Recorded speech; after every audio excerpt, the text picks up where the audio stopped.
Like I said, we waited 21 years. I understand your county voted down floodplain zoning a while ago. Yeah, that's what I heard. I heard that they wanted to have a flood zone here. I read about that a long time in the paper.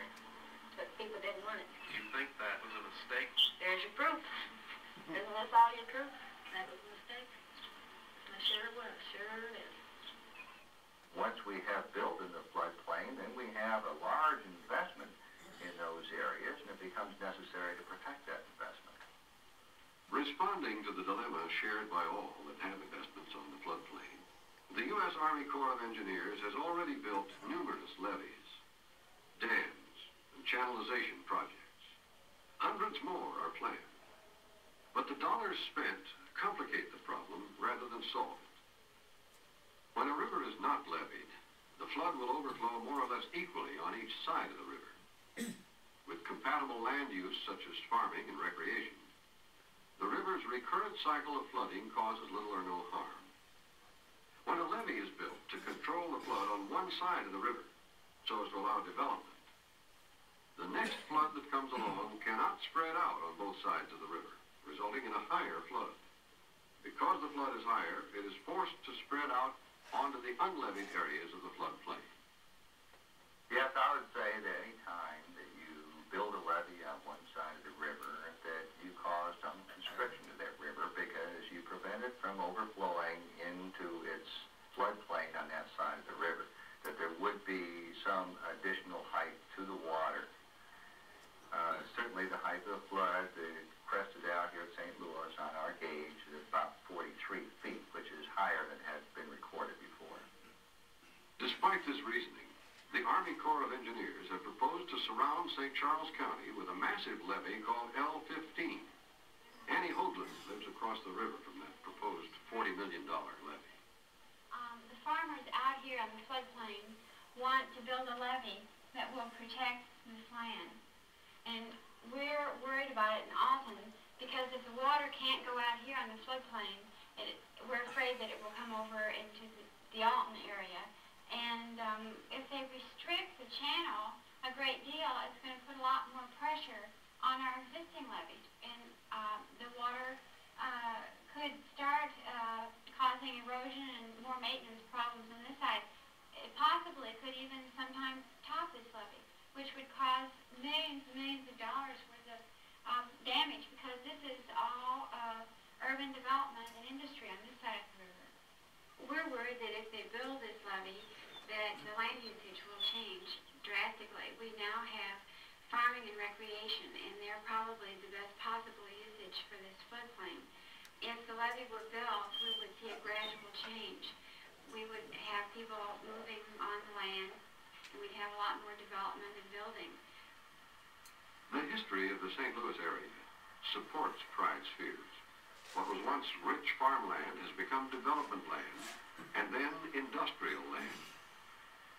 The possibility of development increases when farm levees are replaced with strong, uniform structures. These become higher industrial levees as development and industry on the floodplain increase the potential for flood damage. As the development continues to grow and floods continue to cause damage, so does the demand for more protection, finally ending in the construction of concrete seawalls. Joseph Simon, who has farmed in St. Charles County since the 1890s, has noticed a change in the river. The flood can't get through. We don't have the flowage through the rivers anymore that we used to have. Yeah, especially in Mississippi.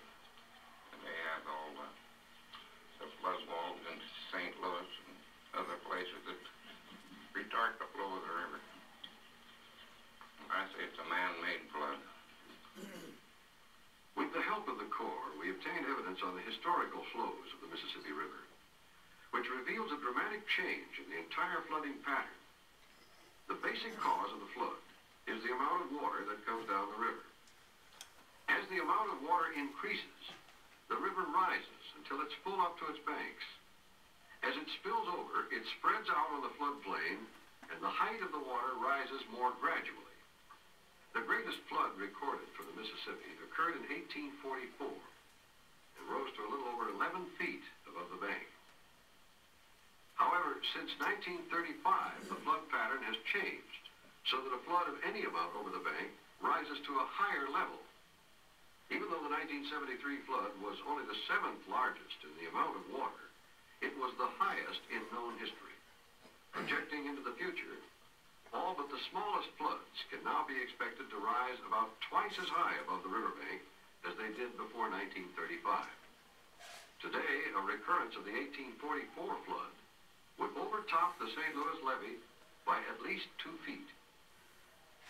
The change in flooding pattern is to a large extent due to the levees which prevent the water from flowing naturally across the floodplain. Well, if they keep the water from going on the floodplain, the water has to go somewhere. They don't truck it to New Orleans.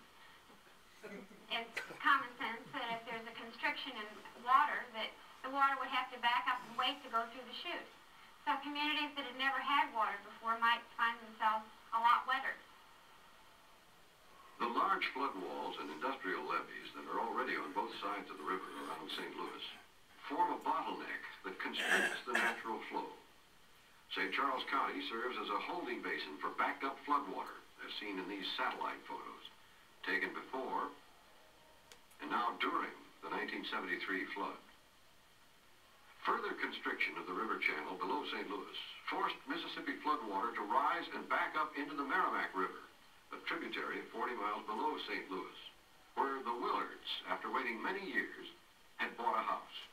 We come into this country about 8 years ago, and we bought this place down here, and the people, they told us that it didn't flood down there. There's about 12 feet out here out here in front. And when we took the stuff out of the house and put it on the roof, it was about 4 feet inside then. I carried the stuff out and laid it up on the roof, nailed it down. It was coming over the tables in the house then. Then it got a little deeper than that. It didn't get too much deeper inside. With aid from government funds, the Willards were able to relocate to a temporary house. Now, we don't know what we're going to do, whether we're going to have to rebuild that place or relocate. What we'd like to do is relocate someplace, get out of that flood area. But we don't know what the government's going to do yet. And I told the woman that was here the other day, I said, well, I wouldn't want to fix up that house, but I have to. I'm going to have to, because I can't afford paying for that and then paying on another place. I mean, so I know my neighbor down the street said he didn't make enough money, to qualify for relocating. So he said he figured he'd have to rebuild his house. And just wait along, then the next flood comes along, he'll get wiped out again. So, I don't know, I don't think it's a good idea to rebuild those places down there. We tried to get insurance down there to our place before, and just in case it did ever flood, that they told us it cost us $1,500 a year, and I couldn't afford nothing like that.